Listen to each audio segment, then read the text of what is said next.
नमस्कार साथियों, राज कोचिंग में आप सबका स्वागत है। इसके पहले साथियों हम 2-3 दिन से नहीं दे पाए। हमारे जो मित्र थे वो लोग चले गए थे, थोड़ा दौड़ थी भर्ती में, इसके लिए खेद है। अब आज जो है भाग 10 तक हम आपको बताए थे, भाग 11 बताना था, नहीं तो आज भाग 11 अब तक खत्म हो गया होता, उसके लिए क्षमा प्रार्थी हैं। आइए हम आपको बताते हैं भाग 11। भाग 11 क्या है? क्वेश्चन पूछता है भाग 11 क्या है, क्योंकि हम आपको बताए थे 12 अनुसूची, 22 भाग, 395 में से कुछ महत्वपूर्ण अनुच्छेद और संविधान संशोधन। इतना आपका तैयार रहेगा तो लमसम क्वेश्चन कहीं से जा नहीं पाएंगे। तो आइए आपको बताते हैं, कभी कभी पूछता है भाग 11 क्या कहता है। सीधा है भाग 11 केंद्र राज्य संबंध। बस जैसे भाग 1 संघ, भाग 2 राष्ट्र, भाग 3 नागरिकता, भाग 4 मौलिक अधिकार, भाग 5 संघ, भाग 6 राज्य, भाग 7 निश्चित, भाग 8 संघ राज्य संबंध वही केंद्र शासित प्रदेश, भाग 9 पंचायत, 9 का नगर पालिकाएं, 9 का सहकारी समितियां, भाग 10 अनुसूचित जाति से संबंधित। और आज भाग 11 बताएंगे। भाग 11 में है केंद्र राज्य संबंध। केंद्र आप जान रहे हैं संघ, और राज्य जो आप हमारा भारत जो है 28 राज्य और 8 संघ शासित प्रदेशों में विभाजित है। मतलब कहने का मतलब 28 राज्य हैं, 8 केंद्र शासित प्रदेश हैं। तो हम आपको बताएंगे केंद्र और राज्यों के बीच क्या संबंध है, भाग 11 में है। ठीक है, अब 11 में है कुछ अनुच्छेद है, जैसे 245 से लेके 245 मतलब 200 अनुच्छेद 245 से लेके 255 तक जो है, ये जो है विधायी संबंध है। फिर इसके बाद कभी कभी पूछता है विधायी संबंध कहाँ से कहाँ तक हैं, तो हम आप बताएंगे तो अनुच्छेद 245 से लेके 255 तक विधायी संबंध है। फिर जो है 256 से 263 तक जो है प्रशासनिक संबंध है। फिर 264 से जो है 93 तक क्या है, वित्तीय संबंध है। ये जो है 3 प्रकार के संबंध हैं। लेकिन हम आइए आपको भाग 11 में बताते हैं 245 अनुच्छेद क्या कहता है, या 246 क्या कहता है, 247 क्या कहता है, इसी हिसाब से आपको बताएंगे। लेकिन जो है हमारा जो केंद्र राज्य संबंध है, इसमें एक विचारक हैं केशव ने, उन्होंने कहा है जो है भारतीय संविधान अर्धसंघात्मक है। कभी कभी क्वेश्चन पूछता है किसका स्टेटमेंट है कि भारतीय संविधान अर्धसंघात्मक है, तो केशव है, उन्होंने कहा है भारतीय संविधान अर्धसंघात्मक है। अब देखिए संघात्मक में जो है और एकात्मक में क्या अंतर है, हम आपको बताते हैं किस मामले में संघात्मक है और किस मामले में हमारा संविधान एकात्मक है। आइए जानकारी करते हैं। पहला है संघात्मक के क्या लक्षण हैं, फिर एकात्मक के क्या लक्षण हैं। संघात्मक के लक्षण हम देखते हैं, केंद्र और राज्यों के बीच शक्तियों का विभाजन। हम आपको बताए थे केंद्र के बीच अलग शक्ति है, राज्य की शक्ति अलग है। आपको बताए थे भाग 7 जो है उसमें क्या है, अनुसूची 7 में क्या है, अनुसूची 7 में शक्तियों का विभाजन है ना। शक्तियों का विभाजन कहाँ से लिया गया है, ऑस्ट्रेलिया से लिया गया है। हमारे पास संघ सूची के विषय हैं, राज्य सूची के और समवर्ती सूची के विषय हैं। तो कहने का मतलब वही है, क्या क्या जो है संघ सूची में है, क्या राज्य सूची में, उसको हम आपको बताएंगे। पहले देखिए संघात्मक के लक्षण क्या हैं। संघात्मक संविधान के लक्षण है केंद्र और राज्यों के बीच शक्तियों का विभाजन। तो बता रहे हैं केंद्र के बीच क्या शक्ति है और राज्य के बीच दोनों को विभाजन किया गया है। केंद्र वाला जो शक्ति है उस पर केंद्र सरकार कानून बनाता है, राज्य के जो बीच है उसमें राज्य सरकार कानून बनाता है। दूसरा है लिखित सर्वोच्च संविधान। आप जान रहे हैं हमारा संविधान लिखित है, वो सर्वोच्च संविधान। तीसरा है संघात्मक का लक्षण सर्वोच्च न्यायपालिका। हमारे यहाँ न्यायपालिका आप जान रहे हैं सर्वोच्च न्यायपालिका है। चौथा है न्यायिक पुनर्लोकन। न्यायिक पुनर्लोकन जो है वही बताए थे कि अपना जो है न्याय करने के बाद अनुच्छेद 137 पूरा हम वापस देख सकते हैं हमने क्या फैसला दिया है, सही है कि गलत, वो भी है। इसके बाद 5वां है मूल अधिकार। आप जान रहे हैं मूल संविधान में 7 मूल अधिकार थे, लेकिन वर्तमान में 6 मौलिक अधिकार हैं। ये संघात्मक के लक्षण है। आइए एकात्मक देखते हैं। पहला है एकात्मक। हम एक प्रकार संघात्मक लिखेंगे, एक तरफ एकात्मक, तो दोनों तुलना करेंगे, क्लियर हो जाएगा। एकात्मक कहता है, एकात्मक का लक्षण पहला है केंद्रीकरण की प्रवृत्ति। केंद्रीकरण मतलब केंद्र के पास सब कुछ होता है, वही केंद्र सब कुछ है, उसकी प्रवृत्ति। दूसरा है इकहरी नागरिकता। हम आप जानते हैं भारत कैसा है, भारत की नागरिकता, हम लोग कैसी नागरिकता है, इकहरी नागरिकता है। हमारे देश की नागरिकता कैसी है, इकहरी नागरिकता। अमेरिका में कैसी नागरिकता है, दोहरी नागरिकता है। जैसे स्विट्जरलैंड हो गया, वहाँ तिहरी नागरिकता। लेकिन हमारे यहाँ क्या है, एकहरी नागरिकता है। हम नहीं कह सकते कि हम यूपी के हैं, हम बिहार के हैं, हम भारत के नागरिक हैं। हम किसके नागरिक हैं? भारतों के मतलब हमारा कहने का मतलब ये एकात्मक का लक्षण है। वो तो संघात्मक बताए। एकात्मक का पहला पॉइंट है इकहरी नागरिकता, दूसरा है केंद्रीकरण की प्रवृत्ति, तीसरा है आपातकाल। देखिए संघों के पास अलग शक्तियां विभाजित की गया है और राज्यों के पास अलग है, लेकिन जब इमरजेंसी लगती है, आपातकाल जब लगता है, भाग 18 में आपातकाल है, जब आपातकाल लगता है तो उस समय जो है सारी पावर किसके पास चली जाती है? संघ सरकार के पास, यानी केंद्र सरकार के पास चली जाती है। हमारा आपका मौलिक अधिकार भी समाप्त हो जाता है अनुच्छेद 20 और 21 को छोड़कर। तो कहने का मतलब इकहरी नागरिकता एकात्मक का लक्षण है और आपातकाल की स्थिति में पूरी पावर किसके पास हो जाती है? संघ सरकार के पास। वह जो है पूरा कानून, हर प्रकार से कानून कौन बनाता है? संघ सरकार। कहने का मतलब एकात्मक का लक्षण है। उसके बाद राज्यपाल का पद, आप जान रहे हैं राज्यपाल का पद राष्ट्रपति जो है उसका प्रसाद पर्यंत होता है। ये भी विवादित है। राज्यपाल का जो पद है ये राष्ट्रपति के प्रसाद पर्यंत होता है, एकात्मक का लक्षण है।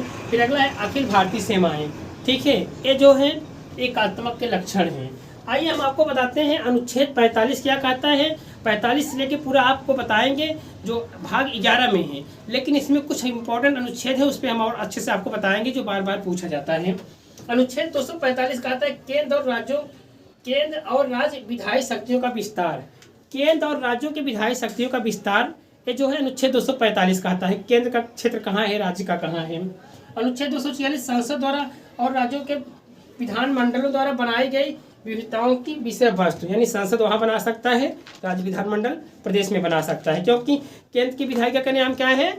संसद है, और राज्य की विधायिका का नाम क्या है? विधानमंडल है। ठीक है, उसी हिसाब से अनुच्छेद 247 कहता है कुछ अतिरिक्त उच्च न्यायालय की स्थापना करना। अनुच्छेद 247 के मतलब कहता है कि कुछ अतिरिक्त, अभी हमने आपको बताया था हमारे देश में 25 उच्च न्यायालय हैं। ठीक है, कितने उच्च न्यायालय हैं? 25 उच्च न्यायालय हैं, लेकिन 247 कहता है कि कुछ अतिरिक्त उच्च न्यायालय की स्थापना की संसद की शक्ति। अनुच्छेद 247 के तहत संसद के पास ये शक्ति है कि कुछ जो है अतिरिक्त उच्च न्यायालय स्थापित कर सकता है। ठीक है, अनुच्छेद 248 कहता है अवशिष्ट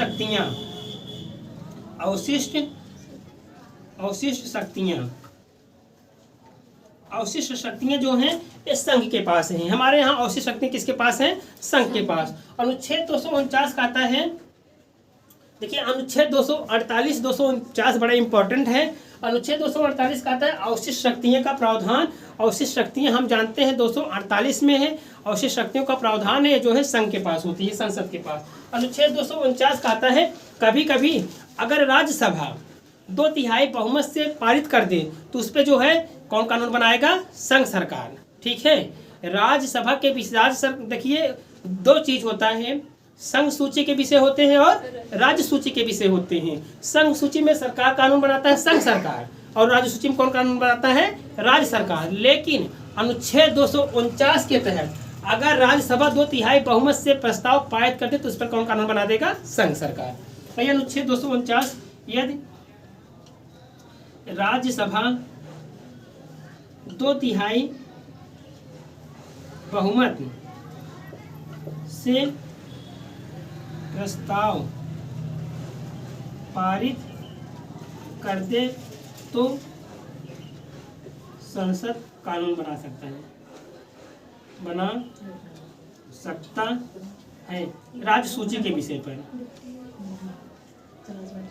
राज्य सूची के विषय पर कहने का मतलब अनुच्छेद 249 से कहता है अगर जो है राज्यसभा 2/3 बहुमत से प्रस्ताव पारित करते तो उस पर जो है राज्यसभा का मतलब राज्य सूची का विषय भले है, लेकिन कौन कानून बनाएगा? संघ सरकार बना देगा। हाँ, केंद्र कह दीजिए।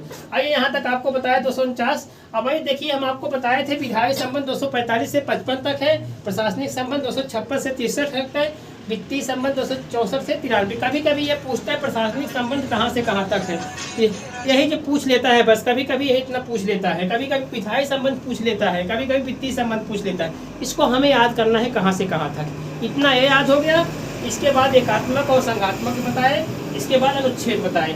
आइए हम आपको बताते हैं। देखिए विधायी संबंध जो है किस अनुसूची में है? 7वीं अनुसूची में है। और कहाँ से लिया गया है? ऑस्ट्रेलिया से लिया गया है। अब 7वीं अनुसूची में कौन कौन सी कैसे विषय उसको देखते हैं। देखिए लिखा है संघ सूची, राज्य सूची, समवर्ती सूची और अवशिष्ट शक्तियाँ।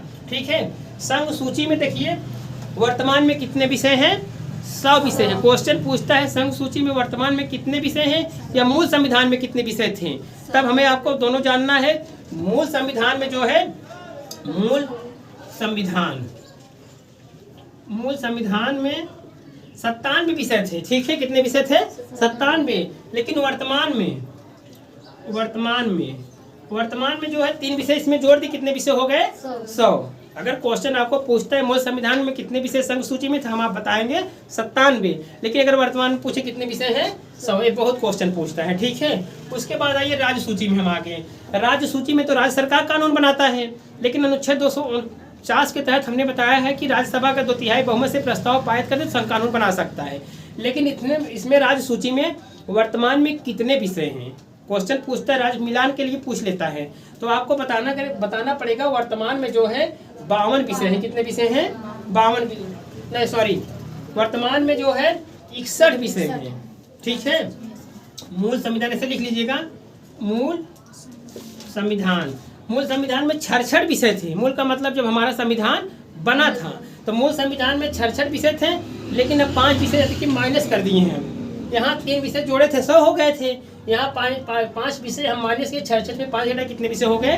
61। आपको दोनों याद करना है। मूल संविधान में 66 विषय थे, वर्तमान में 61। किस विषय पे? राज्य सूची में, ठीक। यानी 61 विषय पर राज्य सरकार कानून बना सकता है और 100 विषय पर संघ सरकार कानून बना सकता है। संघ सूची हो गया, राज्य सूची। अब हम आगे कहाँ? समवर्ती सूची में। समवर्ती सूची में देखिए मूल संविधान में कितने विषय थे? मूल संविधान में 47 विषय थे, लेकिन वर्तमान में अगर पूछ लेगा तो हम यहाँ 5 जोड़ देंगे, 52 विषय वर्तमान, ठीक है। वर्तमान में ये आपको याद होना चाहिए, ठीक है। ये आप याद कर लीजिएगा। मूल संविधान में कितने विषय हैं, वर्तमान में क्या थे, संघ सूची के, राज्य सूची के और समवर्ती। इसके बाद फिर है अवशिष्ट शक्तियाँ। क्या है? अवशिष्ट शक्तियाँ हमने बताया किसके पास है? केंद्र के पास। अमेरिका में राज्यों के पास है, लेकिन यहाँ क्या है? अपने यहाँ केंद्रों के पास, ठीक है। तो देखिए पहले तो इसके पहले 1935 का अधिनियम में था, 1935 में था जो है अवशिष्ट शक्तियाँ। तो यहाँ तक हम आपको बताए, ठीक है। संघ सूची के मूल संविधान में कितने विषय थे, वर्तमान में कितने विषय हैं, राज्य सूची के बताए, समवर्ती सूची के बताए, अवशिष्ट शक्तियाँ बताए, ठीक है। इसके बाद आइए देखिए, यहाँ तक हम बताए थे अनुच्छेद 249 तक। देखिए फिर अनुच्छेद 250 क्या कहता है, ठीक है। आपातकाल की स्थिति में जो होता है संघ सरकार कानून बनाता है, ठीक है। संघ शक्तियाँ क्या हो जाती हैं? एकात्मक हो जाती हैं। सारी पावर किसके पास चली जाती है? संघ के पास। अनुच्छेद 250। फिर देखिए तो अनुच्छेद 252 देख लीजिए, जो इम्पोर्टेंट है वही बता रहे हैं। अनुच्छेद 252 राज्यों के आग्रह पर जो है, कभी कभी क्या होता है, 2 राज्य आपस में है, अगर आपस में उनसे आग्रह करते हैं तो उस पर कानून कौन बना देगा? संघ सरकार बनाएगी। जैसे हमारा कहने का मतलब हम यूपी हैं, बगल एमपी हैं, दोनों के आग्रह पर अगर कोई कुछ होता है तो उस पर कौन कानून बनाएगा? राज्य सरकार। दोनों को आग्रह पर जो है अनुच्छेद 252 के तहत जो है संघ सरकार कानून बना सकता है। अनुच्छेद 253 में अंतर्राष्ट्रीय संधियां होने पर, मतलब अंतर्राष्ट्रीय संधि संबंधित है। देखिए अनुच्छेद 254 आइए देखते हैं। अनुच्छेद 254 कहता है संसद द्वारा और राज्य विधानमंडलों द्वारा बनाई गई विधियों से असंगत, मतलब जो बनाए गए हैं इनकी विधियों से असंगत है। अनुच्छेद 257 है कुछ दशाओं में राज्य पर संघ का नियंत्रण। देखिए कभी कभी ये होता है, राज्य सूची के विषय हम जानते हैं राज्य सरकार कानून बताता है, संघ सूची पे संघ सरकार कानून बनाता है, लेकिन समवर्ती सूची पर दोनों कानून बनाते हैं। लेकिन कभी कभी विवाद होता है, किसका माना जाता है? संघ सरकार का माना जाएगा, ठीक है। तो कहने का मतलब वही 257 कहता है कुछ दशाओं में राज्यों पर संघ का नियंत्रण। अनुच्छेद 257 के अनुसार कुछ दशाओं में जो है राज्यों पर संघ का क्या होता है? नियंत्रण होता है। आइए अब सबसे इम्पोर्टेंट जो चीज़ पूछता है बार बार परीक्षाओं में, उसको बताते हैं अनुच्छेद 262 और 63, ठीक है। अनुच्छेद 262 कहता है अंतर्राज्यीय जल विवाद,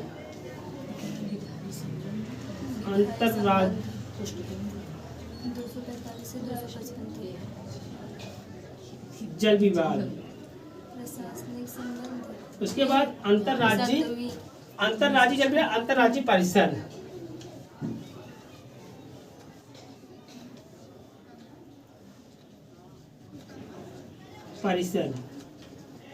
देखिए दोनों बड़े इंपॉर्टेंट हैं, अनुच्छेद 262 और 263 और 249। 3 अनुच्छेद आपको अलग से याद करना पड़ेगा।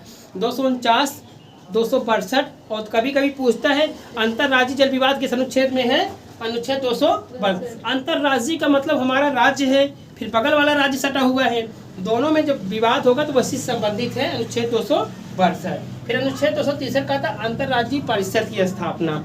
अंतर्राज्यीय परिषद हम आपको बताते हैं अनुच्छेद 263 के तहत है। इसमें क्या होता है, जैसे कभी कभी अंतर्राज्यीय मतलब एक राज्य दूसरे राज्य, ठीक है, अंतर्राज्य हमारा राज्य हमारे पड़ोसी राज्य हो गए अंतर। इसमें क्या होता है, अंतर्राज्यीय परिषद है, जल विवाद है, 62 में जल विवाद है, 63 में जो है अंतर्राज्यीय परिषद है। इसमें क्या होता है, कभी कभी जो है विवाद को स्थिति को बचाने के लिए साल भर में 3 बैठक होती हैं, ठीक है।